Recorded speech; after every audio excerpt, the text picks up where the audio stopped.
欢迎收看江苏卫视《非诚勿扰》，有请主持人孟非。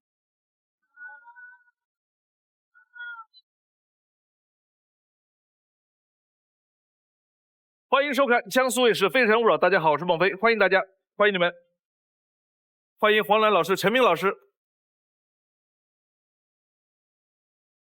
有请今晚24位美丽的单身女生。Mama told me not to waste my life.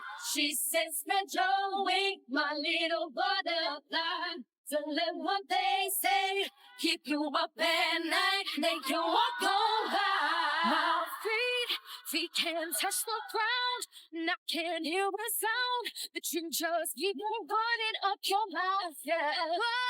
Walk on over there. Something flat to there. These wings are made to fly. 24位女生，欢迎你们，请亮灯。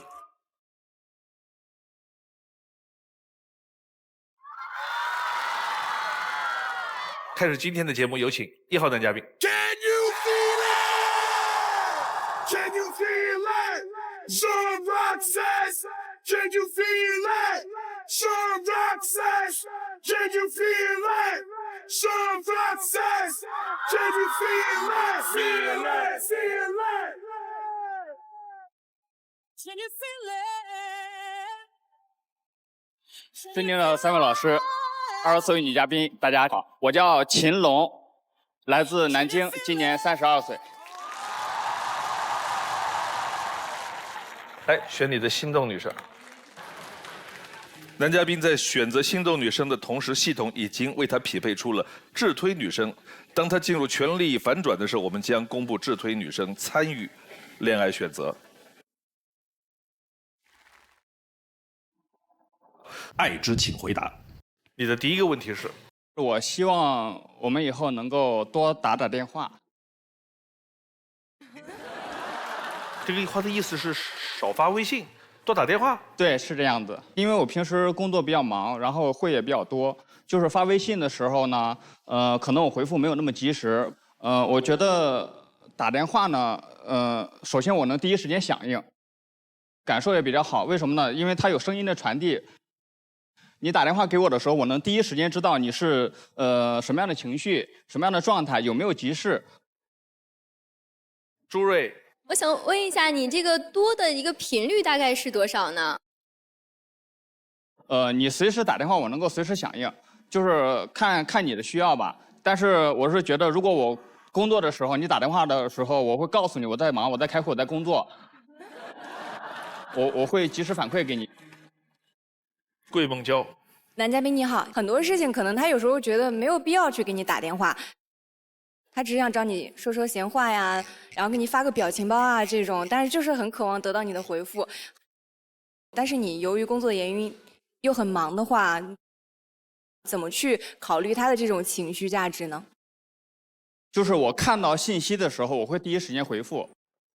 其次呢，就是我平时的我的工作时间，我会告诉他我什么时间节点在工作。他们俩说的话我都能理解，尤其是那个桂梦娇刚才说的，以现在的年轻人他们的这种沟通交流方式呢，聊天谈恋爱大多用微信，你有的没的，你一句我一句的，一打电话那准是要说事儿。对，就是我有个什么事儿了，我得跟你说。但他这个我也理解，我会告诉你。我这会儿开会，回不了那么及时，所以呢，什么时候打电话，什么时候发信息，这不就是恋爱当中两个人要互相磨合的事情吗？是这样的。好的，第二个问题，我不希望就是每天形影不离。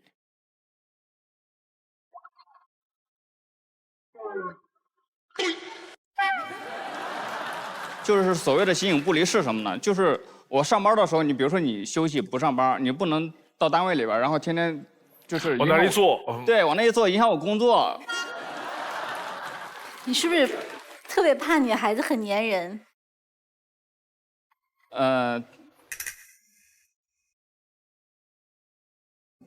就是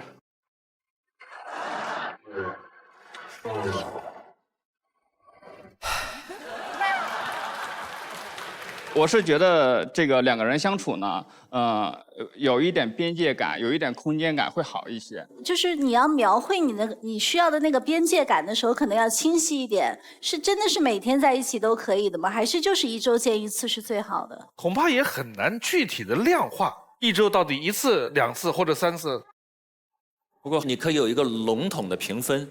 就假设冷是0分，热是10分，冷就是1个月都见不着1次，没什么联系；热就是天天黏糊在一起，如胶似漆，形影不离。我是觉得7分就可以。哎，这个分数会给一个大致的方向。其实就是一个原则，2个人都感到舒适的那个频次就一定愉快。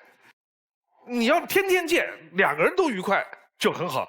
1个礼拜见1次，半个月见1次，你们2人也觉得很愉快，我觉得也很好。是这样。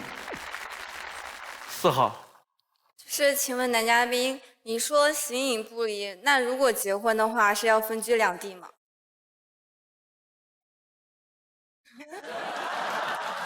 你看你这不是抬杠吗？人家说不要形影不离，你说那就分居。形影不离和2地分居，这差多少？你结婚这么多，你跟你媳妇儿是形影不离吗？那肯定不是。那现在怎么办？他结婚这么多年，他夫妻恩爱到这种程度，他尚且不叫形影不离。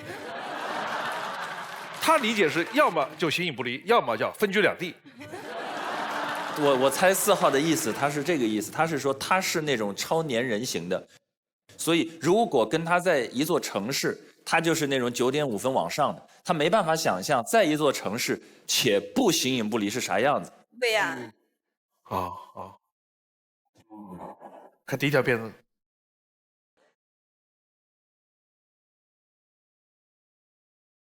一辆车，2个轮，1个人。所谓人生，就是一场和自己的旅行。我是秦龙，一名徒步骑行爱好者。2014年，工作的压力让我迷茫，选择辞职，一人一车，寻找新的方向。穿梭海拔5000米的昆仑雪山，流浪在苍茫的藏北草原，穿越海拔最高的咸水湖纳木错。最让我难忘的是和朋友重走玄奘之路，从西安出发，历时4个半月，行走25000公里，徒步搭车跨越6个国家。行走在路上，我收获的不仅是沿路的风景，更让我了解了各国璀璨的文化，由衷的心生敬畏。2014年8月3号，云南鲁甸地震，我第一时间前往灾区当志愿者，运送伤员，搬运物资，去贡献自己的一份力量。虽然很辛苦，但是我也觉得很值得。2017年，我重新起航，独立创立了一家青年公寓，成功挖到了人生的第一桶金，进入了房地产行业。现在，我是一家品牌房产公司的经纪人，一手组建40人的团队，销售业绩在南京市场名列前茅。在我看来，销售额固然重要，但是能够帮助客户找到满意的房子，在这个城市里有一个属于自己的家，才是我工作中最大的成就感。曾经的我看过这个世界，接下来的人生期待你的出现，把一个人的孤单变成2个人的美好。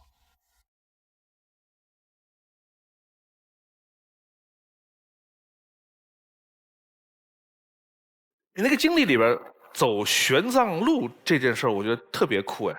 你是哪一年的事儿？这个是16年10月份的事儿。10月份的时候，我们是从西安开始出发，然后把国内走完了，国外走了3个国家。这个整个就是当年玄奘走的是，其实绕了好大一个弯。为什么要绕这个弯呢？因为从西安往西南走是喜马拉雅山，翻不过去的，才需要从西域走那么大个弯过来。你走到了什么地方？我从西安开始出发，你看天水、兰州、武威、嘉峪关，一直到喀什。就是那个塔什干和撒马尔罕都去了吧？去了。那相当可以了。这么多国家用不同的语言，怎么克服交流的障碍啊？我们就是一路用手机的翻译软件，然后加上笔画。你走了那么多国家，那么长的路，你觉得在出发的那一刻的你和结束这趟旅行以后的你有什么不一样吗？其实收获还是很多的。你看过了这些大山大河以后，就是你的心胸会宽广很多。你再回到这个生活当中，无论是面对工作上的困难，还是面对生活里的困难，你大概率你会坦然很多，会淡定很多，变得包容。对。这个我特别能理解，真的，当你看到那种广阔的景象、历史的、自然的东西之后，你的心胸，你很难回来时候面对那些鸡毛蒜皮的事情的时候啊，你是完全不一样的。这一条路，我刚才看了一下地图，我也走过其中一部分。我走过的是大概1/3强，1半不到。这个地方叫明铁盖达坂。1994年的时候，我23岁的时候，就在这个地方。当时我们的历史向导跟我说了一句话，指着这个路口说小孟，他说当年玄奘就是从这个地方往西出去的。后来马可波罗也是在这个路口走进来的。这是那么多年以前，1994年苏北海教授跟我说的话，我到今天都记得。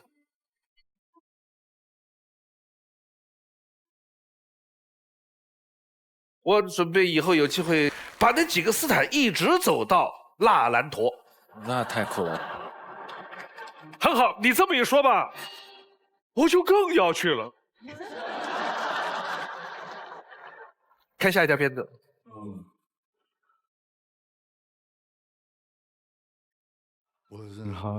爱情从来都不是简单的是非题。旅途中，我认识了一个摄影师女孩，相同的爱好让我们彼此很有好感。在我的追求下，她成了我的女朋友。从浪漫的旅途到平稳的生活，我对她的感情进一步升温。我愿意花全部的时间陪她做她想做的事，把自己的时间交给对方，就是爱的表达。但这样的付出并没有给她很多安全感。有一次旅行中的雪崩把我们困在一个小山坳里，解救出来以后，我没有第一时间单独向她报平安，她就反复追问：你为什么没有第一个打给我？难道我在你心里不重要吗？我很困惑，我没有第一个向你报平安，和你在我心里重不重要冲突吗？在一段感情中，我不喜欢另一半以这样的方式质疑我的付出。爱情不是辩题，更不是空谈，我对他做的每一件事都足以证明我的真心。关于送女朋友礼物，我有一些自己的理解。相识初期，我会试探性的送礼物，尽量选择一些安全不踩雷的，先看看反馈。等我足够了解你之后，会根据你的喜好和特点定制一份专属你的浪漫。约会前，我一定会和另一半商量好行程，吃什么，去哪玩，按计划安排好。我希望爱情中，我们能够花些时间陪伴彼此。期待未来和你每一次的约会充满浪漫和惊喜。对于行动比说重要这个观点，大家怎么看？朱瑞。我觉得是做了，但是没有说，就是很 man 的行为。然后如果是说了没有做，就是有点画大饼的感觉。桂梦娇。我觉得就是女生不喜欢疑问句，喜欢肯定句。就比如说，你下班了，我来接你吗？她可能更喜欢说你下班了，我来接你吧。或者说吃饭了吗？要不要我给你点份外卖？那你如果这个时候换一个表达说吃饭了吗？我给你点了外卖，我觉得结果是截然不同的。如果和我相处的情况下，我会让你在这个维度里会更舒服一些。你需要我哄你的时候，我也能哄你；你需要我能够为你做一些担当的时候，也不用你说，其实我能看得到。我也会主动的去给你一些依靠和支持，这样。黄澜怎么看这个？就是我们原来讲过爱的5种语言嘛，就是讲到肯定的话语啊，为对方服务的行动啊，最重要的是在你表达这个爱的时候，对方是否能够感受到嘛？当别人需要语言的时候，你给的行为，或者别人需要行为的时候，你给了语言，可能2个人就错过了。所以我觉得就是这都是很好的表达爱的方式，更重要的是2个人是否能够通过这样的表达彼此感应到。我一种小感受就是有一个很简单的划分，就哪些是可以说，哪些是要去靠做，就看主语。主语是你的，都用语言来表达，你真怎么样？你今天的服装怎么样？你怎么样？然后主语是我的，全部换成行动，就是我给你送药，我来接你。这是我的，这些就都不用讲了。你要接，你就不要说，你就车开到楼下。黄澜有句话说特别好，该有行动的时候要有行动，该给语言的时候给语言。那么什么时候给语言，什么时候给行动？2个指标：第一，分什么事儿；第二，看什么人。比如说4号就是要形影不离，22号就觉得1周1次挺好。你告诉我谁是对的，谁不对吗？没有。那跟他们2个在谈恋爱的时候，显然体验感是不一样的。所以呢，还是那个话，一定要知道你的女朋友是哪一种类型，在什么时候需要说，什么时候需要做啊。那个雪崩的那个事儿啊，你现在想起来，你仍然觉得女生的那个反应是你不能理解的吗？当时情况是这样，就是因为我带着队伍骑自行车去翻那个雪山，然后雪崩了以后呢，把那个通信的那个电缆给打断了。打断了以后呢，那个整个山坳里是没有信号的，我们也出不去，就在那个小山坳里，那有个小村庄，我们就在那待了5、6天的样子。然后边防部队把那个雪崩的地方给弄好了。给弄好了以后呢，我们才骑着自行车然后出来，到了很远的那个小村落里边，那才开始有信号。刚好手机一有信号的时候，我就接到了我其他那个队友的电话，我就告诉他我们已经这个成功脱困，他就在这个群里边把我们成功脱困的这个消息呢，在群里给大家同步掉了。我的那个女朋友她也在这个群里，她就第一时间看到，哎。就是你出来没有告诉我，你怎么在群里和大家这个同步掉了？因为我第一时间有信号的时候，电话先进来的，我要先接哪个嘛？接完这个电话之后，我就第一时间给我妈打了个电话，报了个平安。这个女朋友呢，她就一直打电话没打进来，挂了我妈的电话，及时给我女朋友就打电话打过去，她情绪就已经上来了，就是。第一时间你没有给我报平安，对吧？群里大家所有人都知道了，我最后才知道，难道我在你心里不重要吗？但我就想问你一个问题啊，就是当你平安的那一刹那，你有没有想过想给女朋友打个电话？花开有时，不负期待。非诚勿扰，马上回来。非诚勿扰，现在继续。但我就想问你一个问题啊，就是当你平安的那一刹那，你有没有想过想给女朋友打个电话？当然，只是电话我不知道，因为在骑车的过程中，你是不知道他哪个阶段信号就突然有了的。我觉得这个里边就是个误会啊，就要把这个误会说清楚。但是这个误会你有跟他解释清楚吗？解释清楚是当时是什么？就是我还有第2个电话，我是先给我妈打的。啊。就是他还比较计较这个事儿。之前的那个驴友是男生还是女生？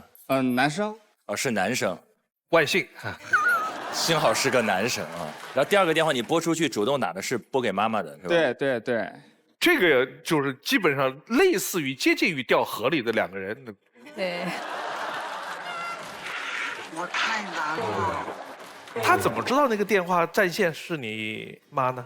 我后来给他解释嘛，这电话截图要发给他，就肯定是要解释的，就是你也是多嘴。可是男生可能在想，妈妈年纪大，然后儿子好久联系不上，可能更焦虑，觉得好像女朋友反正在群里也看到了，是吧？所以先给妈妈打个电话吧，然后再安排给女朋友。有的时候男生可能是另外一个想法，他倒不是重要性的排序，也不是爱谁多一点的问题，是哪个电话更长。哎，特别对，特别同意这个话。他女朋友那个性格啊，你看哈，首先截图要发到，然后所有的细节要追问到，然后肯定这个电话一打是60分钟起步的。但是他跟他妈妈打电话，他是可以随时停的。其实我当时心里想的也很简单，就是陈明老师说的是对的。我当时就是想着，我妈打电话，我给她打电话比较快，就报一下平安，这个事儿就解决了。这是男人思考的顺序是这样的，2分钟可以结束的事儿。对，然后我给我女朋友打电话，因为我还在骑车的过程中。就是我可以就是一直边骑车边给他打电话。那你就不能停下来打个电话吗？好不容易有信号。他万一又塌方了呢？赶紧要离开这个。好容易跑出来，停在那打了30分钟电话，一看，哎呀，第2个雪崩已经来了。所以每一个女人，你将心比心，换位思考一下，同样的给妈妈说一下也很重要吧？这个事儿你们觉得可以理解吗？23号。那我觉得就是你可以完全先跟女朋友发一个微信语音说，我已经出来了，我现在要跟我妈妈报个平安，我一会儿再跟你说我的情况。不合适，不合适，就是说发个信息，这个是对的。你要说我要给我妈先打个电话，这就找事儿了。24号。根据我的经验啊，是可以一边打电话一边发信息的。你可以把电话放成扩音，然后再给女朋友回信息。他还在骑车。完全可以的，这个操作是可以的。一边骑车一边发信息，一边语音。你可以停下来啊，就是报一个平安，说我妈打电话先接一下，马上给你回，就 OK。我觉得就是大家可能在城市里生活，享受这个5G 的这个快速的网络是比较幸福的，没有对这种国境线或者是边界线那种其实是2G 的网络，你但凡电话只要一响，那边就完全是发不了任何信息的那种状态，就是网络是特别差的，不是像咱们这样，这边打个电话，那边还可以发个信息这种。胡雪飞。男嘉宾，那你未来的这种骑行，比如说每次1个月啊、2个月，这种频率大概1年会出现多少次啊？就是年轻的时候可能会比较去向往这种自由放飞，去看看世界啊。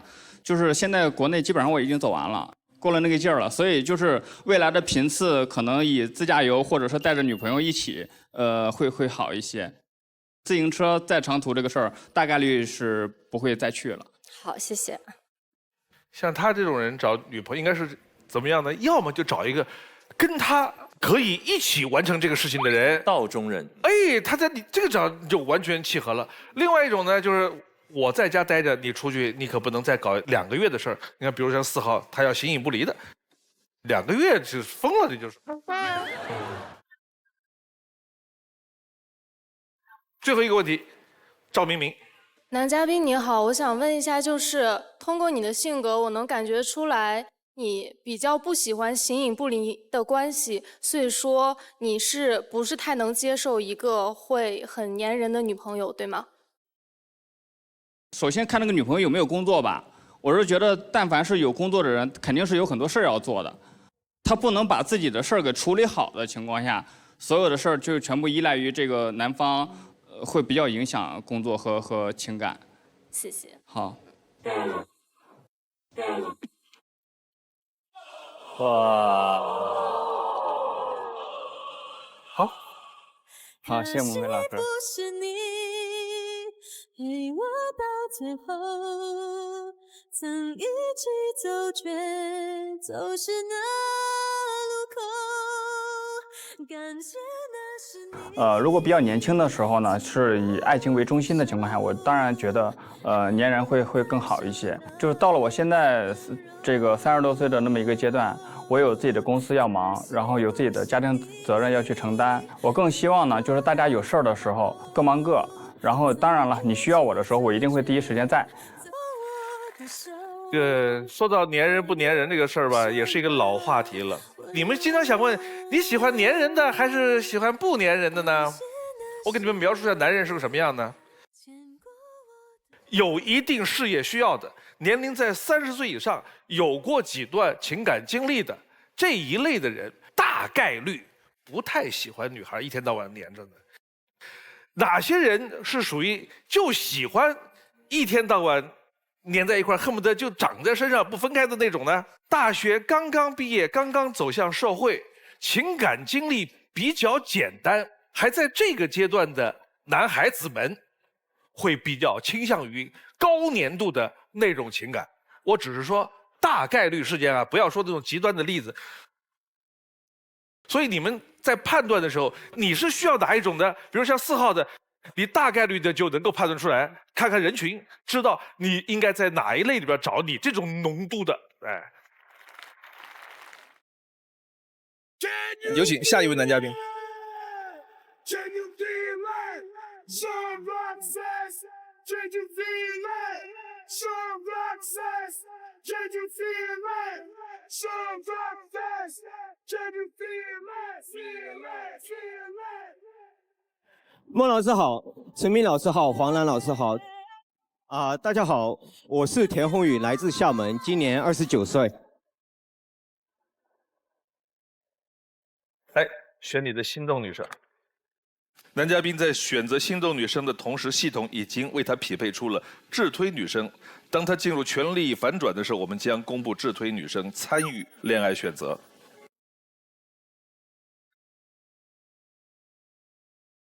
爱之，请回答。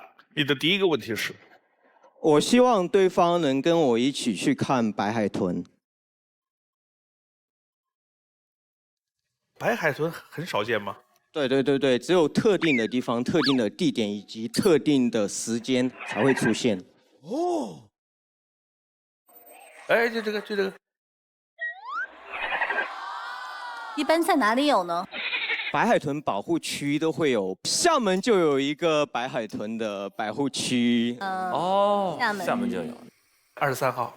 男嘉宾你好，那我知道的，我国的白海豚主要是分布在我国的东南海区域，然后它幼体的时候其实是深灰色的，那随着它年纪的增大，在成年的时候它才会慢慢变成乳白色。那看到它是粉红色，其实是因为它这个表皮下面的血管造成的，所以其他人才会觉得它是粉红色。嗯，是的。你为什么这么知道白海豚的事儿？因为我很喜欢大海，我喜欢出海。哦。但我没有看到过白海豚，我只看到过普通的那种海豚。那有时间我可以带你出海去看白海豚。欢迎大家到厦门去看白海豚。第二个问题。我不希望对方拉着我打游戏。喜欢打游戏的女生举手看看呢？1/3左右。我记得有香宁宁哈。主要是我不会打游戏，如果说对方拉着我扫雷啊，我可以去玩一下。俄罗斯方块。对对对对对。植物大战僵尸会不会？这个还好，这个还。愤怒的小鸟。会玩，但是不会很喜欢。对，这一系列都是单机游戏，就一个人玩，也不会拉着玩。14号。男嘉宾你好。哎，你好。我特别喜欢打游戏。那如果是那种制作很精良又很简单，只要有手就行的，你会愿意尝试玩一下？因为这个游戏是必须是2个人一起玩的，就很增进感情的。对对，我会愿意陪着女朋友去玩这个。就你还是愿意的，对吧？对，还是愿意的，对。谢谢。说着说着就从不希望变成我愿意。他们总有办法把他拉下去。11号。男嘉宾你好，我在厦门读的大学，然后我想问你，就是不打游戏，你用什么去消遣打发时间？我一般空闲时间会去游泳、打羽毛球以及跑马拉松这一块。你说的是户外的，如果你是在家的话，怎么去打发时间？在家的话，我会自己锻炼一下身体，做一下俯卧撑，然后躺着刷剧啊什么。它有2种，一种是在室外锻炼，一种是在室内锻炼。好，看短片。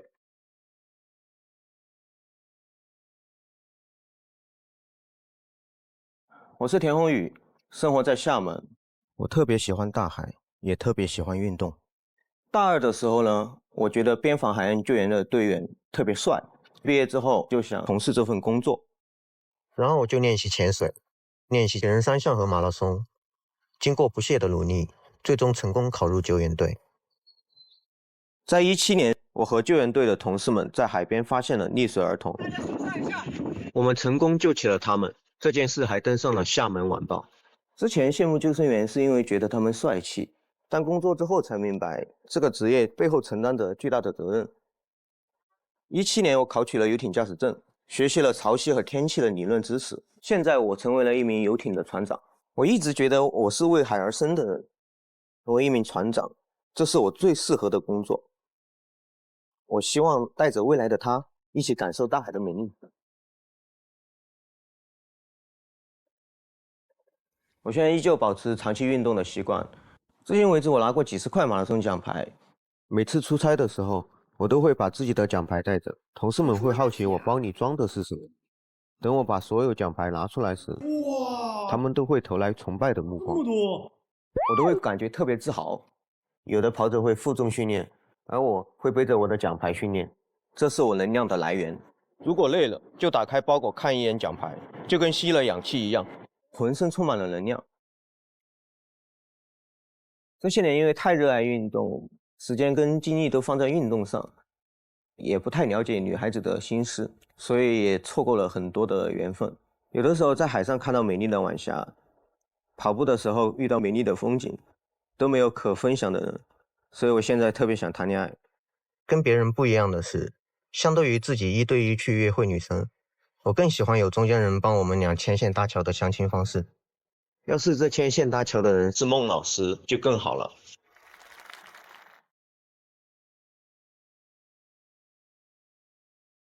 你有没有统计过多少块奖牌呢？具体多少块我没有统计，但好几十块吧。对，然后我也有带过来，拿来给我们看一看。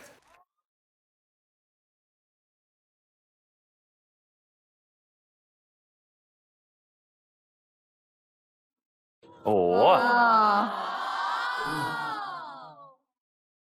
你别说，是挺沉的。对，我带了一部分这个马拉松奖牌过来，因为我每次看到它都是感觉浑身充满劲儿。那我每次运动背上它呢，是因为累积1块马拉松奖牌，我发现包会更沉一点。那对于我的训练来说呢，就会更增加一份力量。最厉害的是哪一块？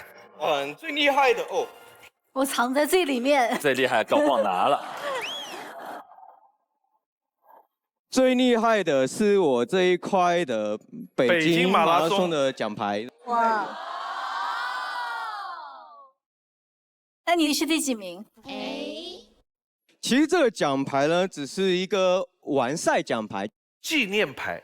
你们不要看这一块普通的完赛奖牌，你需要前期跑完很多赛事，累积到一定的经验，才能报名参加这个赛事。就是像我这样的没有资格去。哦。那你跑完一个全马是多少时间呢？我现在的最好的成绩是在3个半小时以内。正常的关门时间是在6个小时。可以，厉害厉害。那我带了几个之前就是考得很不容易的证书，一个就是救生协会的。哦，救生员。游泳协会的，游艇驾驶证。救援证书这个还是很厉害。很厉害。我觉得专业救援队他的需要的能力还是特别强的那种。毕竟我考了5年才让我合格。20号。就我想说，男嘉宾真的很勇敢，因为你有救援证，你也成功的就参与过救援，救上来人。就我曾经也经历过，当时我们早教中心有一个小朋友就被卡住了，但是我当时真的就很害怕踏出那一步去实施救援，但还好当时有另外一个同事参与了救援，成功的把小朋友救回来了。但我想，如果当时我没有勇气迈出这一步，做这样的事的话，很有可能这个小朋友就救不回来了。如果这件事情发生的话，可能会是我这辈子最后悔的事情。所以说我真的觉得你很勇敢，你很棒，为你点赞。谢谢。其实呢，救援大家看上去是一件很简单的事情，下去就能捞起来。实际上你要在水里面拉起来一个跟自身体重一样体重的，那你手部需要消耗的力量就是平时的一个16倍。当时在边防海岸救援队，我觉得能实现人生的价值吧。傅康慧。我是在今年去过一趟厦门，去了鼓浪屿，还有那个植物园，还有曾安措是吗？那个叫曾厝垵。哦，对，曾厝垵。然后我特别喜欢和向往那个城市。我发现有好多人特别喜欢户外运动，而且我本人也很喜欢户外运动。如果可以的话，我下次再去厦门的时候，我们可以一起。我们可以一起去运动，一起去海边游泳啊，一起去跑步。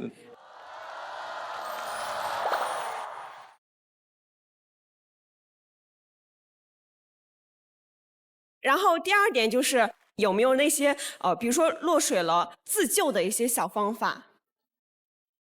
那正常情况下，如果说你害怕未来遇到什么会落水的情况，那是提前去学习游泳就好了。那正好我也是游泳指导员，你可以找我学。好的，好的，谢谢。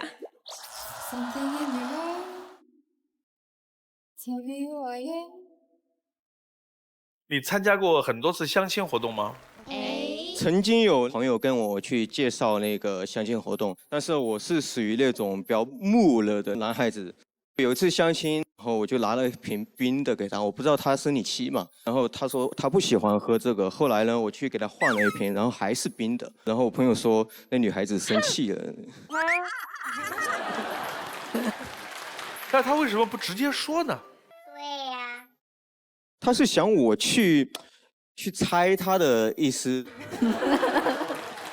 我认为初次见面这个难度有点大。你朋友是怎么知道的呢？女孩子告诉我朋友说，人家女孩子你去一直给她换冰的，你也太直男了。所以为什么我会喜欢有中间人的一个介绍相亲？如果是孟老师这种会更好一点。一般人相亲的时候觉得介绍人在会有些尴尬，他恰恰相反，介绍人在他会踏实一点。对，因为我不善言辞，不善表达，我希望。那你想想，他总有时候那个介绍人不在的时候，你怎么弄呢？对呀。我就属于那种上苍给我开了一扇窗，然后堵了我2扇门的那种。我就希望孟老师帮我把堵的那扇门的石头帮我推开一下。他就来《非诚勿扰》了。对。反正我知道9号是挺喜欢运动款的。对的。我曾经在大学期间参加一次3000米，全校第6名。哇，那很厉害。对。全校报名的就6个人。什么？然后，所以我刚看到你在 VCR 里说你特别喜欢运动。然后我特别想找一个能一起运动的灵魂伴侣，因为我是蛮想就是早上起来去晨练的人。他就是啊！哇！我每天早上6点钟起来，必须要跑一会儿步。如果不跑步，我就是身体上会很难受。我是属于那种。我也是。我跟你说，我之前……哎呀，你们赶快走吧！两个人跑向了那扇门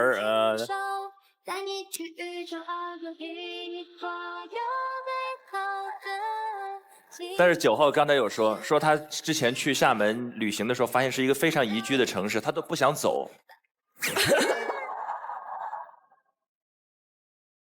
他要看白海豚。厦门的白海豚很美，我可以开着船带你去看白海豚。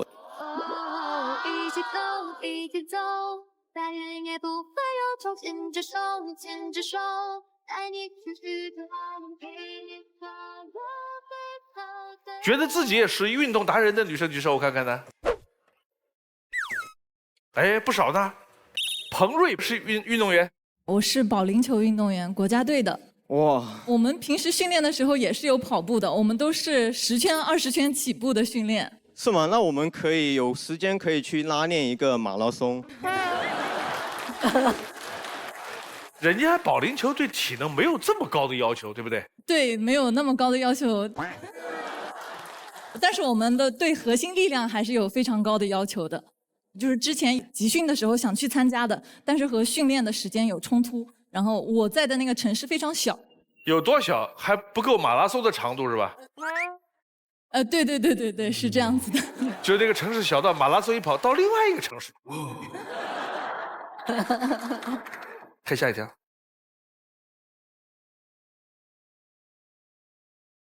从大学开始，我体育各方面都还挺好的，还挺受女生喜欢的。但我当时把时间与精力都放在运动上，错过了好几段感情吧。大学跟同校的女生一起兼职，她可能对我比较有意思吧。有几次下班之后，她都要求我送她回家。先生，方便顺路送我回家吗？我还有事。第一次我拒绝了，第二次她又来找我。先生，今天有空送我回家吗？我又跑了。第三次，先生，今天有空送我回去吗？你住的比较近，我宿舍会远一点。面对她的主动，我还是选择了逃避。其实我也是喜欢她的，如果她当时约我游泳或者跑步，说不定我们就有机会在一起了。我正式的一段感情，她也是一个马拉松爱好者，马拉松很少会有女生参赛，我很欣赏她，就约着她一起跑步，给她制定训练计划，慢慢的就走到了一起。有一次她问我在你的世界里占了多少呀？我当时就画了一个饼，把它分成4个等分。你看，这是你，只有1/4吗？你游泳、跑步、考证，你都跟游泳一样重要了，算很重要了。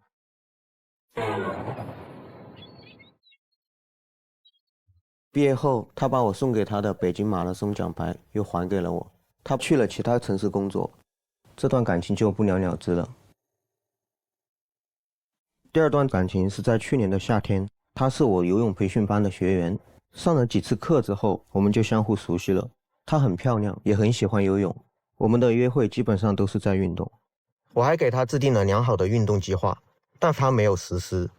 我约她运动也约不出来，后来她就提出了分手。这几段感情，我在运动上投入了太多时间与精力，没有顾及到女生的感受。未来的她不喜欢运动也没有关系，我可以陪着你宅，等你休息了，我再出去运动。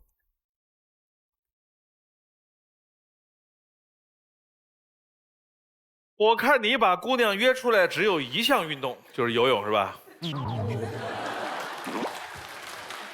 那当然也会约她去说看电影啊、吃饭之类的，但是运动我会是排在第一位的那种。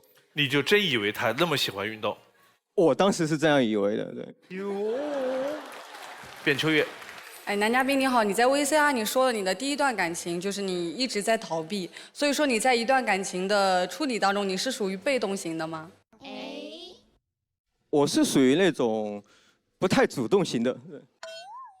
如果是我跟你在一起，就必须得是我先踏出那一步才可以，是吗？不会，我现在的话会踏出那一步了，就像我微信里面说的，我当时跟他说是你在我的心中是占1/4。其实我除了我个人的生活以及运动跑步之外，它是我心目中的全部，是这个意思。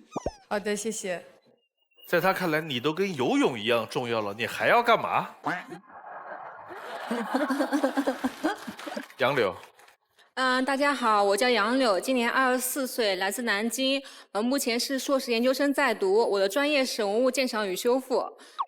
我看男嘉宾说他是一个不怎么主动的人，我也是一个性格比较慢热的人。你觉得如果就是你不主动，我也不主动，我们俩之间会不会有接下来的发展呢？但现在您放心，我会主动约你去跑步，主动会约你去打羽毛球。1号。男嘉宾你好，你有没有想过你的女朋友可能不爱运动？有可能，但是这个没有关系，我会带动你去运动。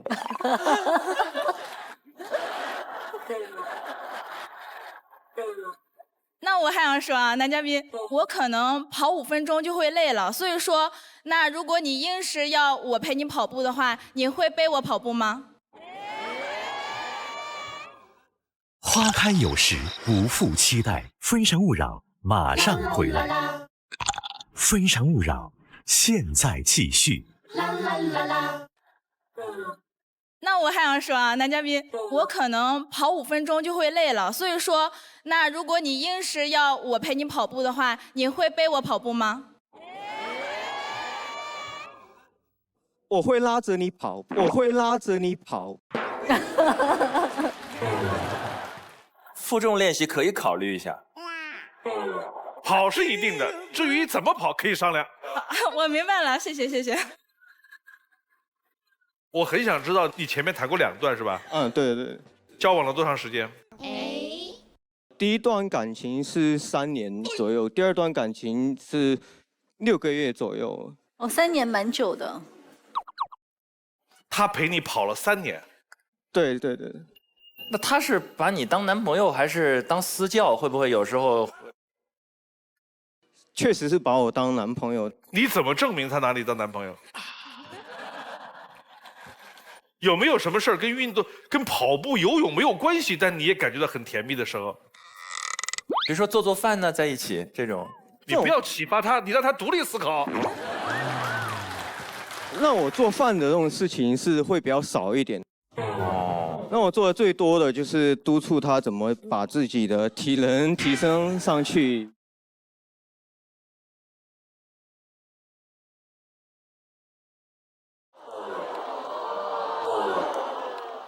你们不吃健身餐的吗？就是什么鸡胸肉啊这些。哎，那你们看电影吗？会，每次看电影都是前女友主动约我。哎，我说看什么电影？摔跤吧，爸爸。来，最后一个问题，9号。我想问，如果说你制定这个运动计划，如果女方想去看一个电影，正好跟你这个运动计划冲突了，你该怎么选择？这个不会，不可能说24小时都是在运动的嘛，因为还有其他的事情。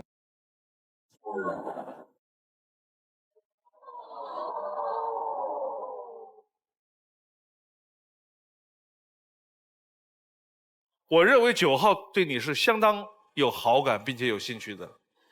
你用一场还没有开始的跑步，把他们全都拖死了。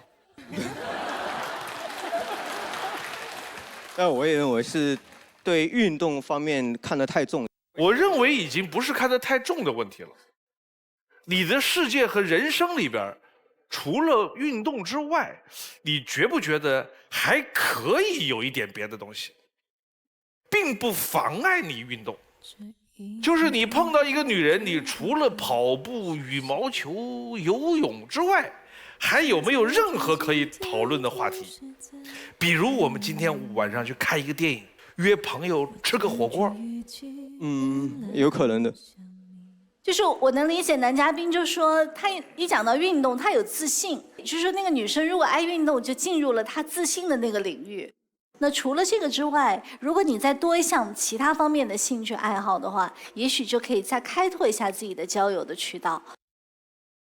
奔跑这件事情在30分钟左右以上，大脑皮层会分泌内啡肽，会给你带来非常平和，而且让人着迷。但是你真的爱上一个女孩，跟你跑马拉松跑到最爽的那个时候，大脑的感受是很一致的，但同时还多很多其他的奇妙感受，你就一点都不想去试一下吗？如果你回到一开始聊白海豚的状态，成功率都要高很多。因为他为什么那么可爱和迷人，不是因为他游得有多快，就是因为他单独存在就有意义。陈明老师跟黄澜老师说的，我今天很受益，我以后会向这方面去发展。谢谢老师。再见。可惜不是你陪我到最后，曾一起走却走失那路口，感谢那是你牵过。可能我觉得我这次失败的原因，是因为我把运动看得太重要，忽略了就是对方的一个感受。听完老师的建议之后，我的感受是我不能把所有的时间完全只放在运动方面上，那应该要多去了解一下女生的一个需求。我觉得我以后也可以花更多的时间去调整一下自己，然后花更多的时间去陪伴女生。有请下一位男嘉宾。 Can you feel it? Some rock says, can you feel it? Some rock says, can you feel it? Some rock says, can you feel it? Feel it, feel it. 孟老师好，黄老师、陈老师好，现场的24位女嘉宾你们好，我叫陶胜，来自安徽安庆，目前在南京工作，今年27岁，谢谢大家。 来选你的心动女生。男嘉宾在选择心动女生的同时，系统已经为他匹配出了智推女生。当他进入权力反转的时候，我们将公布智推女生参与恋爱选择。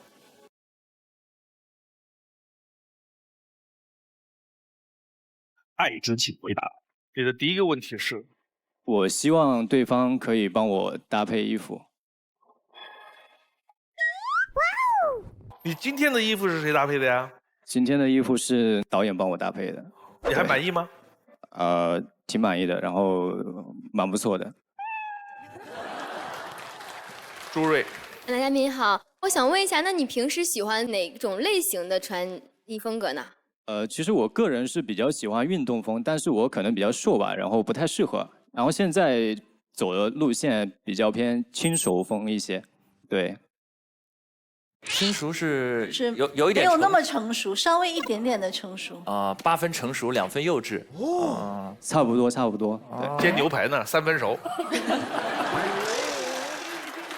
24号，男嘉宾你好，我想请问你一下，如果你女朋友给你搭配的衣服你不喜欢或者不满意，遇到这种时候你要怎么办？那我可以在家里穿给她看吗24号是设计师哦。 嗯，对，其实我挺喜欢帮我爸爸搭配衣服，我会买不同风格的，因为我自己身高比较高嘛，就是我也可以穿男装，有的时候我和我爸爸的衣服都是换着穿的。第二个问题，我不希望对方讲话太简洁，比如说之前我跟我前任在一起的时候，他蛮爱打游戏的。 然后打游戏的时候呢，我就会把头凑过去看一下，他就会就会很嫌弃的样子。这就不是简洁的问题，这是嫌弃的问题。我可以理解成就是你希望一个更甜蜜的女朋友。对，就其实我个人还是比较喜欢那种外向一点、甜美可爱一点的，对这种。偏粘人，然后有一点话痨型的呢？ 也能接受，但不能话太多。你这个人比较难伺候。桂梦娇，男嘉宾你好，我理解的意思啊，可能是，比如说你们聊天页面，你不希望对方回你的时候说的是你希望他回的是这样态度会好一点，是不是？我希望就是多说一点吧，就是不要说一些什么或者哦。 就这种的话，我可能会觉得不太去能理解他要表达的是什么。对。李嘉欣，男嘉宾你好，那我想问一下，在你心中说话不算简洁是什么样的？就比如我觉得正常聊天就是回个好的。我给你示范一下，大概应该是这样的。如果说他哎，亲爱的，我们明天去看《阿甘正传》好不好？有人回答是好，或者好的，叫简洁。不太简洁是，哎呀，太好了，我也想看这个电影。哦，这听上去是不是好点？对，孟老师说的对。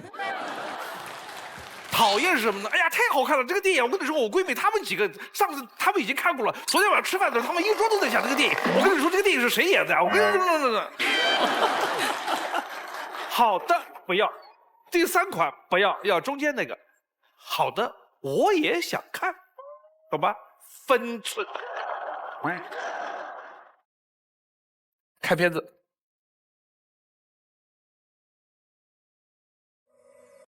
律动、节奏、激情是架子鼓的魅力，也是我肆意挥洒的青春。我从高中开始打架子鼓，到目前已经有10年了。我叫陶胜，目前是一名架子鼓老师。我现在主要教关于打鼓的一些技巧，因为我自己是很喜欢架子鼓的，所以对那些感兴趣来学习的学生，每一个节拍呀，每一个拍点要怎么去敲，我都会教得非常的细心。我希望每个学生呢都可以超越我。空的时候呢，我也比较喜欢去湖边钓鱼，也会跟一些老大爷在湖边聊聊天，互相分享一些钓鱼的经验。我才买的杆子，给你感受一把子啊。钓鱼呢，早上还有晚上的时候呢，尽量去钓浅一点的地方。下午的时候呢，找一些有水草的地方。当然没有钓到也没有关系，晒晒太阳、吹吹风啊，我还是比较享受这种慢下来的生活节奏。除了钓鱼呢，我平常还喜欢去采耳，偶尔放松一下呢，可以赶走一天的疲劳。朋友呢都觉得我的兴趣爱好比较的老年人，这样很难遇到女生，也劝我放弃。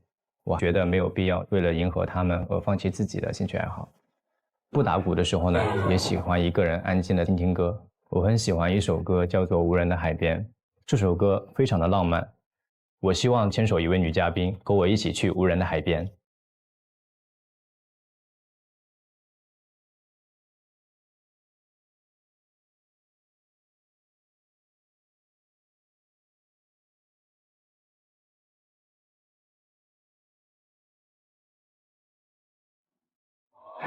等待窗外的热风会带来熟悉的味道，还在回忆我们分别时留着思念的讯号。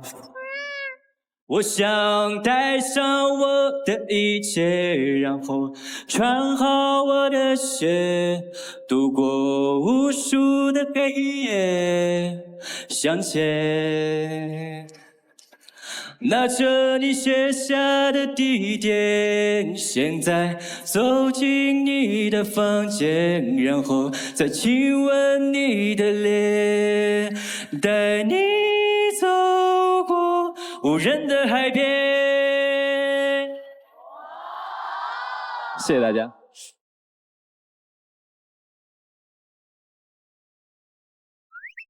卞秋月。男嘉宾你好。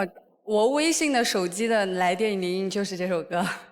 哇，你也很喜欢这个乐队吗？对，我非常喜欢这个乐队。南京好像5月份会有，到时候可以。可以啊。哇，哎呦。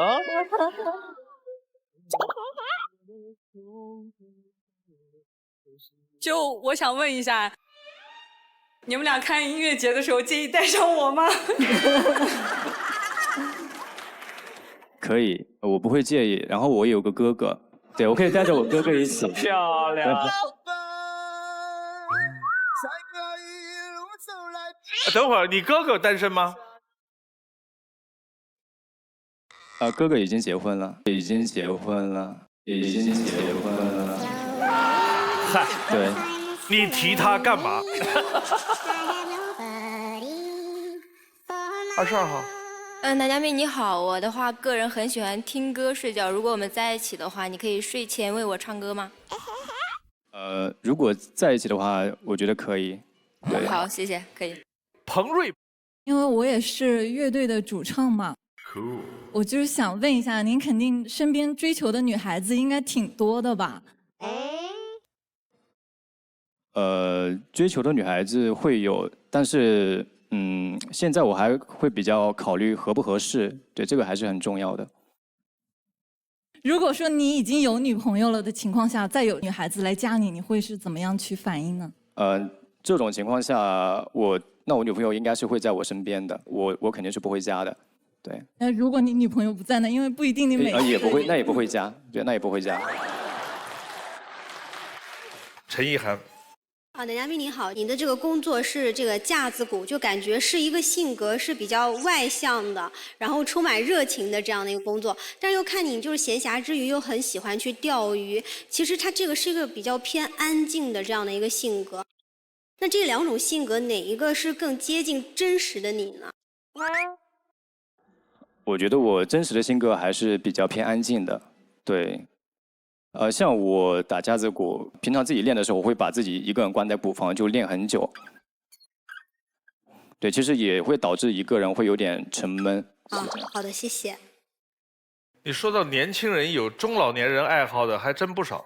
过去我们台上有一个女嘉宾，她最大的爱好就是去逛公园。她说我去逛公园，主要是为了去找那些老头儿老太太打麻将。四川到处都是喝茶和打麻将，他在旁边看，有一个老头回家吃饭了，他一屁股坐下来打一晚上，这是他最大的爱好。你们还有什么自己觉得像中老年爱好的？杨柳。男嘉宾你好，我感觉我跟那些大爷一样，就经常会逛一些古玩市场。朝天宫。对，我几乎每周去一次朝天宫。我还喜欢逛一些什么旧货的那些摊，还有一些博物馆之类的。我觉得我还是比较偏向于老年人的爱好。赵明明，我之前对钓鱼比较感兴趣，但是我尝试了一下路亚。路亚跟传统的钓鱼不太一样。传统的钓鱼我们坐在湖边垂钓，对吧？但是路亚它通过甩钩和判断鱼的位置去让鱼上钩，甚至它用的是假的饵料。然后我当天路亚了一下午，一条鱼都没有钓上来，然后就打消了我的积极性。好，看下一条。我的第一段感情呢，他是我的大学同学，和他在一起的时光都是很开心的。但是他很喜欢撒一些小谎，总是在说完晚安以后出去做别的事情。有一次，我们互道晚安才没过多久，我就接到电话，他和室友骑摩托车摔倒了。后来有一次说完晚安以后，想去他楼下给他一个惊喜，没想到他又出去了。我以为晚安之后就是睡觉了，但他的晚安之后都是出门玩了。有一段时间，我晚上给他打电话总是打不通，我以为他又有事情瞒着我，就提出了分手。后来才知道是个误会，但也回不去了。第二段感情经历呢，他跟我住在同一栋楼，我们总在电梯里面碰到。Hello， 好巧。有一次还经历了电梯失灵。故障了。我心里想跟他还蛮有缘分的，就鼓起勇气跟他要了联系方式。可以加个微信吗？好啊。你也是安庆的？你也是吗？好巧。我们竟然是老乡，而且他就住在我楼上。拜拜。拜拜。我们常常一起散步。有一次，他让我猜他的小名，看看你能不能猜出来。那我要是猜出来，你就做我女朋友。圆圆。哇。于是我们就这样在一起了。我们会一起到小区的楼顶看星星，也会一起去看我们都喜欢的电影。我会经常做健身餐送给他。但我觉得他并没有很在乎我。有一次很晚，他都没有回来。我问他干嘛去了，他只是跟我说，我们先分手，冷静2个星期。我不能接受分手冷静期，于是去找他。我觉得我们更像邻居，不像情侣。我们分手吧。于是我们就这样分了手。未来我想找一个性格外向、偶尔撒娇也懂我浪漫的女生。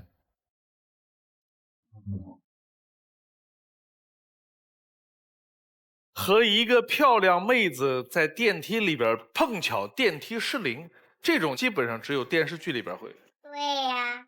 真的是碰到了，对，就很巧吧。那会其实跟他也有几次在电梯里面碰到过，对，然后我就对他很留意，还碰巧都是安庆人。对，就很巧。后来也经常的，就是会出来一起去南京演啊，或者是出去玩什么的。胡雪飞，男嘉宾你好，我有个问题想问你啊，就是你认为晚安真实的意义到底是什么？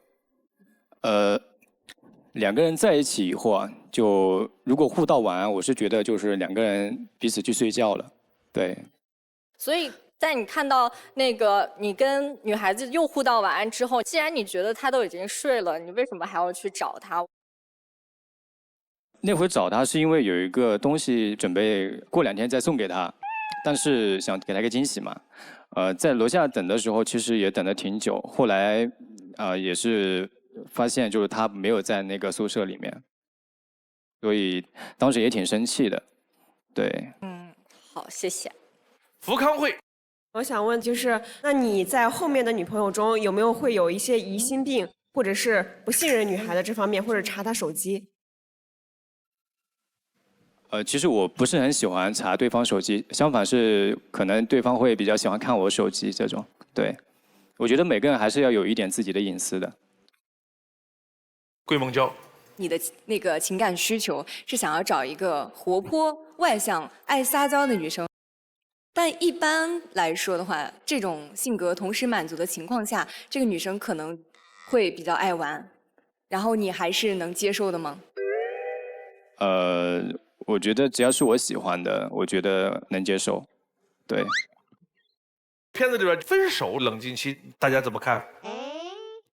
李嘉欣，我个人而言的话，我就是比较纠结的一个人。就比如说，我想跟男朋友分手，我就会想很长时间，也有很多不舍得，但是有很多原因，我就会很纠结。然后我冷静完之后，思考完之后，我才会选择分手。就分手就是真的分了，我是这样的。6号。男嘉宾你好，我是觉得女孩子既然提出来有冷静期这个事情，不管是告诉自己还是告诉你，说明她不是真的想分手，她可能就是没有直接的告诉你我需要你哄哄我什么的。你当时有没有 get 到这一点呢？其实一开始的时候我没有 get 到这一点吧，我会很害怕就是 get 错对方的意思。对，我以为他说冷静嘛，就是真的是很想分手。我还是很好奇，还有一个，你们不是住同一栋楼吗？后来分手以后，有没有经常又碰到过？会不会尴尬？其实会碰到。在分手以后，我们碰到大概有3到4次。对，前2次碰到的时候，我们还会打个招呼什么的。哎呀，对，我的天哪！到第3次、第4次的时候，我们就碰到，基本上不会再讲话了。就是完全就是陌生人。对啊。还有最好玩的一次就是他跟他父亲，然后在电梯里面一起下楼，刚好被我碰到。对，后来他的父亲就在边上说：“是这个男生吗？”因为有一段时间我给他送早饭，他父亲应该对我还是有印象的。我觉得最戏剧化的，2个人分手了之后还住一个单元，又分别交往了男女朋友，又在电梯碰到，彼此都在打量对方，还不如我呢。我觉得宁愿碰到这一幕，都不要碰到前女友的爸爸，那个更尴尬。最后一个问题，12号。男嘉宾你好，在2个人相处中，你是更喜欢对方主动一些吗？是这样，就是我这个人的性格，就是在台上闷一点，但如果说，对方是属于那种比较外向的，我也会被他带得很外向。好，谢谢。现在留灯的是10号、22号，有请10号、22号。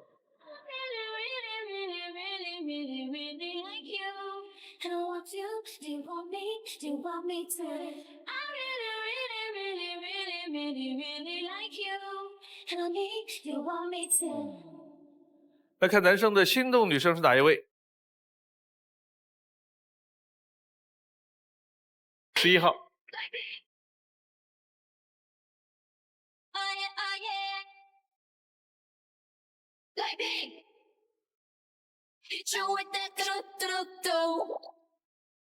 好胜的直推女生是花开有时，不负期待。非诚勿扰，马上回来。非诚勿扰，现在继续。好胜的直推女生是白云歌。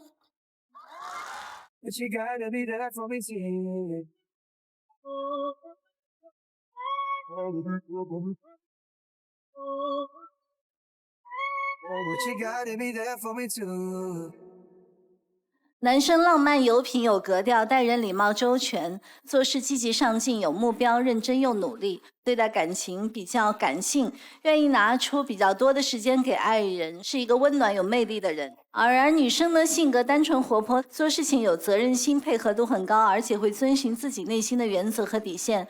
女生在感情中有些敏感，男生也能细致觉察，在感情中都能获得相应的成长，两人是十分适合谈谈恋爱、走走心的浪漫一对。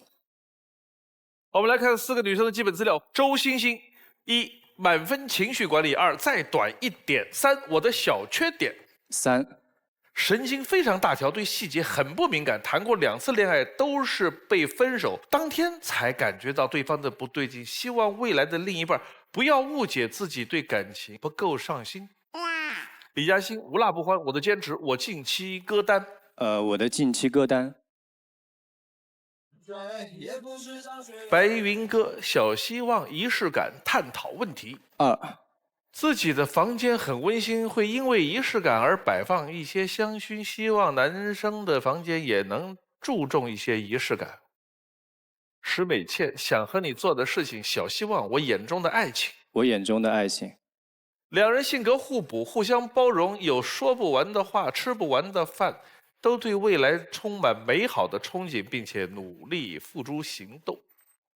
最后一个问题问4个女生：就我们在一起以后啊，如果有一天，你的身边出现了更加优秀的男生，这个时候他在追求你，你会怎么拒绝？我会给他看我的手机呢。什么意思啊？就是手机桌面是现男友的照片喏，比你帅啊。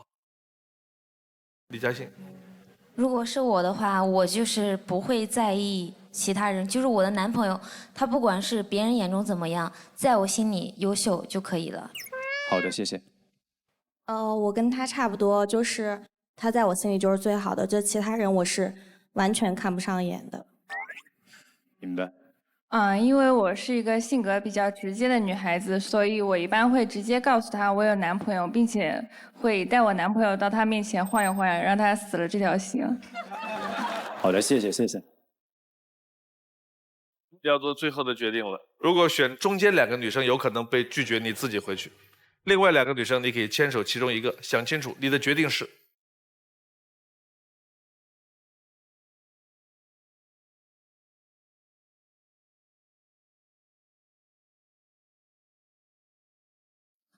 我直接走过去吗？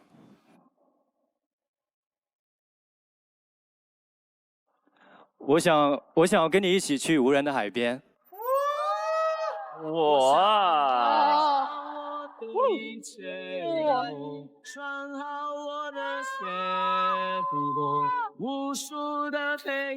！2个人穿着情侣装下去了。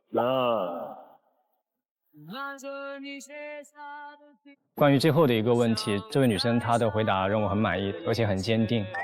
在走过去的时候，然后我还是比较注重演员，我看到她，我觉得还蛮心动的。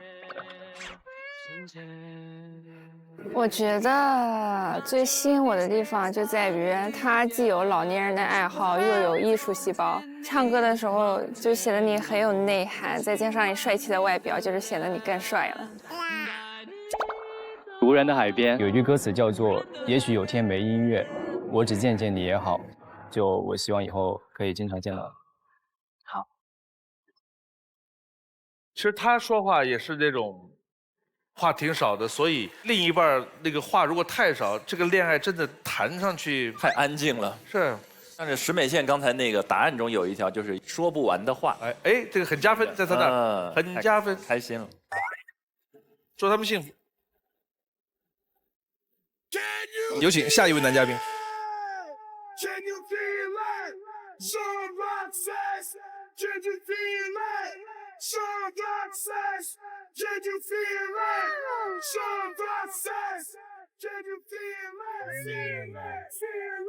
温老师好，你好，两位老师好，24位女嘉宾你们好，我是季立伟，今年29岁，来自南京。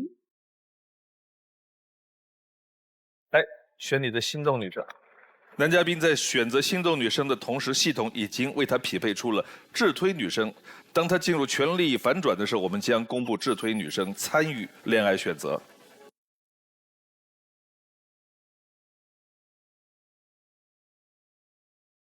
爱之请回答。你的第一个问题是？我希望对方不介意我偶尔手机会关机。为什么呢？关机？因为其实我是个律师，我的职业嘛，有的时候会开庭，然后开庭的时候手机肯定是会关机的嘛。这个我觉得肯定能理解。作为律师，我有的时候会逼自己去看书，但是手机是我最大的魔障。然后我觉得如果手机开在那边，会影响我学习，所以我一般学习的时候我会把手机关了。刘云杰。男嘉宾你好，我想问一下，就是在你工作的时候，或者是你不想别人打扰你的时候，你手机关机前，你会跟对方说一声吗？就是你会突然消失、突然关机呢，还是说？那不会，那不会，这个是看情况。根据我以往的恋爱经验来看，我的女朋友一般都会知道我去开庭。比如说今天我去开那个家暴男的庭了啊，相信我，我一定会打败他的。你的第二个问题，我希望对方不要一个人看剧，希望跟你叫上你一块儿。对，希望他可能跟我一起看剧。你喜欢看什么剧呢？我什么剧都行。哦，很随和。肖宁宁，男嘉宾你好，看剧的时候你会开弹幕吗？会开。然后会跟女朋友一起讨论吗？会，我很爱讨论，这是我为什么要提出这个希望的原因。就是比如说女朋友在看剧的时候，开小差了，或者是接电话什么，你是会按下暂停键等她，还是自己先？我会按下暂停等她。如果我们不在一起的话，我会同步，就是你到几秒啦，好，跟你一样。这点跟我还蛮像的。对。10号。男嘉宾你好，我是10号陶曼，然后我今年22岁。我想要问你一个问题，就是如果我们俩一起看这个剧，然后有一天，比如说你在忙的时候，然后我比你先看了一点儿，你介意我剧透吗？绝对不行！我要想说这个，就是比如说我们看一个正在播的剧，它1周放1集，你一定要等我一起看，不然我真的会生气的。他在说生气的时候笑得那么开心，还挺甜的，萌萌哒的脸。24号，男嘉宾你好，因为根据我的个人习惯嘛，我喜欢把剧攒着一起看，然后看上头的时候，可能一天能追完1整部剧。哦，而且我喜欢开倍速，比如1.5倍、2倍速。对，其实可以，就是我自己一个人我看不了剧。我要不就是一大段一大段的跳，要不就是我根本就看不下去。但是，一旦有个人陪我，就是我可以包容你的任何看剧方式。我明白了，他所谓的看剧，剧情根本不重要。你看他不挑品种，女朋友你爱看什么甜宠啊，什么能冒粉红泡泡的剧，他也 OK， 他可以大段快进的看。所以情节、表演、内容根本无所谓，这是他和女友的一个情趣活动。也是因为我觉得在看剧的过程中，我们会有一个相互交流的过程。经过这个事情之后，我们会更加亲密，就更加了解对方。他们说所有的事情都是借物言情，就是看那个电视剧就是为了谈谈感情。如果这个剧值得看呢，就谈谈这个剧里的情感；如果剧没什么意思呢，就一起吐槽。没意思他就看人嘛。对，我觉得那种陪伴感就特别好。我跟他正好是2个极端，我要看，必须一个人安安静静的看。看第一条片子。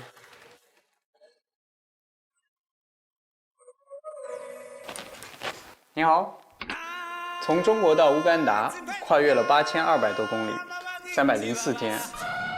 我自己作为法律顾问，深入了15个大小部落扶贫，这段经历对我来说真的终身难忘。我叫季立伟，是一名律师。有人说律师是冷漠的，只认白纸黑字的条款，是也不全是。从业多年，我代理最多的是离婚案件，接到每个案子的第一步就是安抚激动的当事人，因此也渐渐学会了怎样安抚人的情绪。经手这么多离婚案件，对于自己的婚姻也有了一些感悟。我觉得先聊现实问题比只聊感情要好。一段好的婚姻一定要敢于提前。如果我结婚，我倾向于先把最坏的打算做好，不至于到婚后再因为这些问题产生矛盾。我也不会只口头承诺，而是把它落实到具有法律效应的协议中，让对方更有安全感。欢迎来到我的直播间，有什么需要帮助的吗？有余力时，我会在网上给大家免费科普和讲解法律知识，也会花时间参与公益，至今已经义务做了50多起法律援助的案件。生活中，我是一个自我感情丰富的人，和朋友无时无刻的联络，无目的的聚会、饭局，在我看来算是无效社交。这个年纪，我更珍惜和自己打交道的机会。谢谢大家的支持，今天就播到这里了，再见。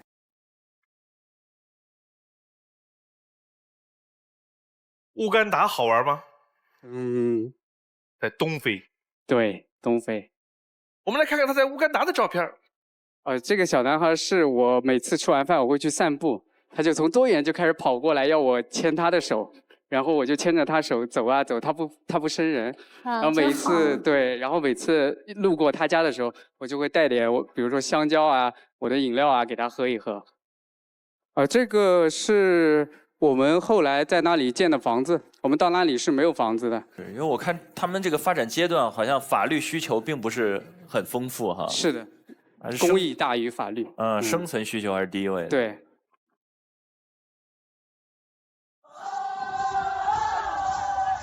哇，这是满屏大长腿啊！哇，真的腿好长啊。对对。那个地方的人是世界上最适合长跑的。对。乌干达。这中间那一排，不，这个是他们的特异服装。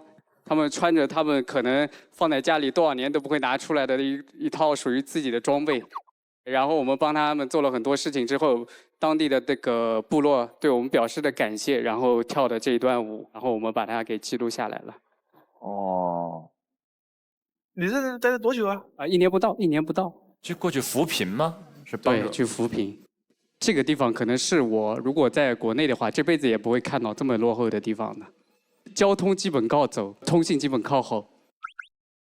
我本来是一家公司的法律顾问，然后他们到那边去做一个类似于扶贫的项目，然后呢就问我要不要去参与到里面去。我说我就去尝试去参与一下看看。就是人生嘛，有很多不为什么的坚持。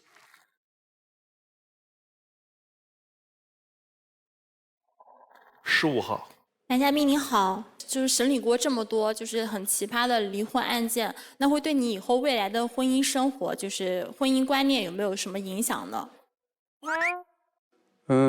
如果说有什么影响的话，就是我觉得我们这一代人的这个可能略显浮躁了一些，就是我们一个婚姻想要长久下去，一个就是保持初心，想一想当初我们为什么会在一起。我跟你在一起不是因为你是最好看的、身材最好的那个人，因为我们在一起共同有一些羁绊，一起经历过很多事情，我们之间建立的那个东西才是一段感情能走下去的基础。胡雪飞。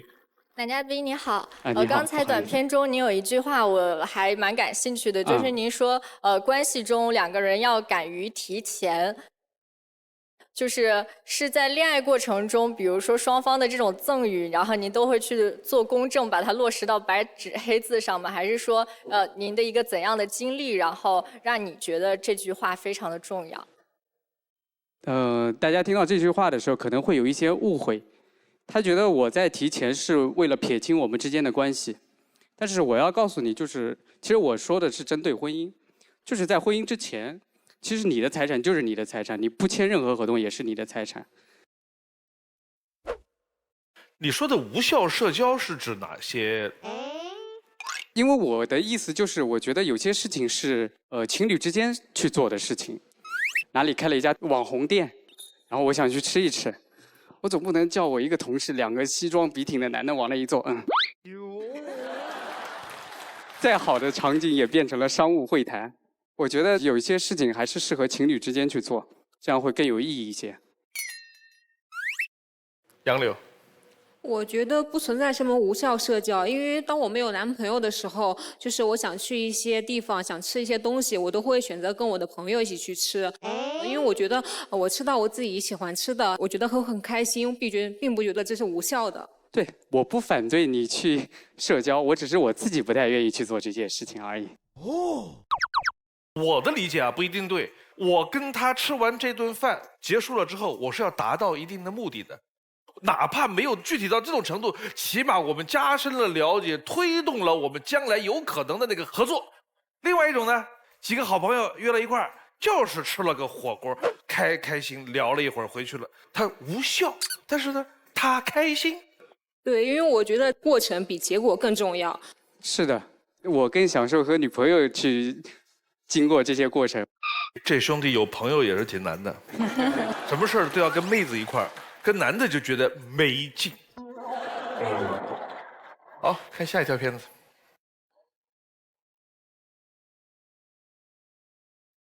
朋友间的感情不必时刻热络，但谈恋爱可以天天黏在一起。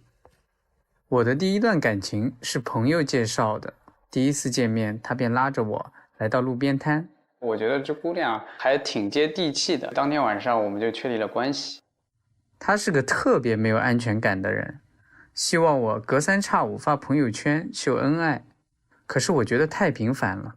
直到有一次他说我没在朋友圈发他，肯定是不爱他了。不管我怎么解释，他也不接受，我们分手了。第二段感情，我们是在学校认识的，我很宠他，奶茶给他喝第一口，西瓜给他吃最中间那勺。不管他去哪里工作，我就去哪里找他。有时候他闹了个小脾气，我也会很用力的去哄他，5分钟不行就半小时，不行就再哄1小时，坚持就能看到胜利的曙光。后来我加入了非洲扶贫的项目，但乌干达有时信号不好，有段时间断网半个月，他生病发烧了，联系不上，就很失落。一开始我们1、2天就会视频，最后联系的频率越来越少，渐渐就分手了。未来我希望遇见一个善解人意、不太强势的女朋友，也希望她可以和我一起做公益。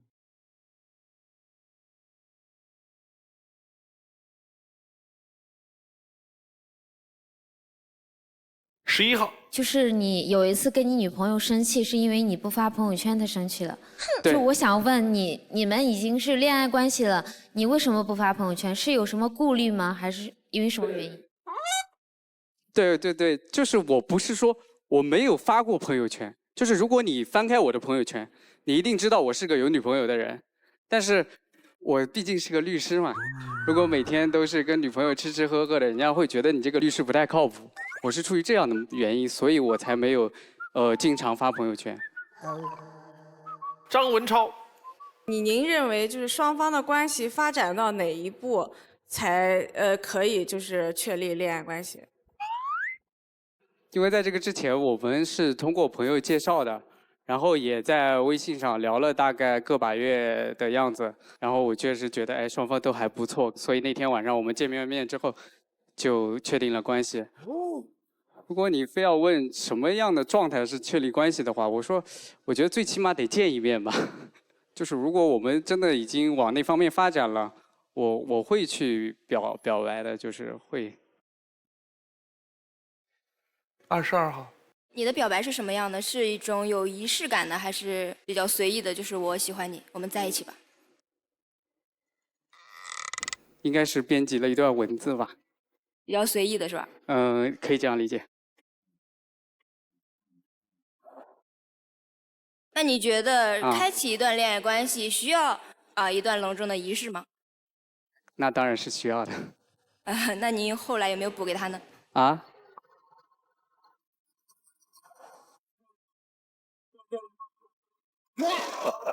这个问题急呀、着急。花开有时，不负期待。非诚勿扰，马上回来。非诚勿扰，现在继续。那你觉得啊开启一段恋爱关系需要一段隆重的仪式吗？那当然是需要的。那您后来有没有补给他呢？啊？